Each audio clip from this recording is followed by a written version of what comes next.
টানা ৭ দাবিতে সরকারি কর্মচারীদের টানা আন্দোলনের কর্মসূচি ঘোষণা।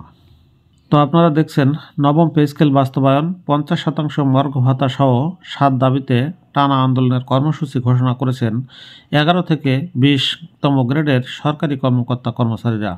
আগামী ২৮শে ফেব্রুয়ারির মধ্যে দাবি মানা না হলে ১লা মার্চ থেকে সারা দেশে কর্মবিরতি পালনের ঘোষণা দিয়েছেন সংশ্লিষ্ট নেতারা।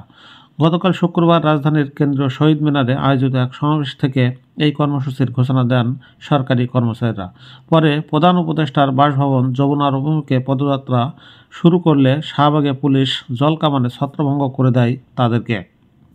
সর্বশেষ অনুমতি সাপেক্ষে ৭ জনের প্রতিনিধি দল যমুনায় গিয়ে স্মারকলিপি দেওয়ার মধ্য দিয়ে এই কর্মসূচি শেষ হয়। সরকারি কর্মচারী দাবি আদায় ঐক্য পরিষদের ব্যানারে এই সমাবেশ করা হয়। সেখানে প্রধান অতিথি হিসেবে ছিলেন নাগরিক ঐক্যের সভাপতি মাহমুদুর রহমান মান্না।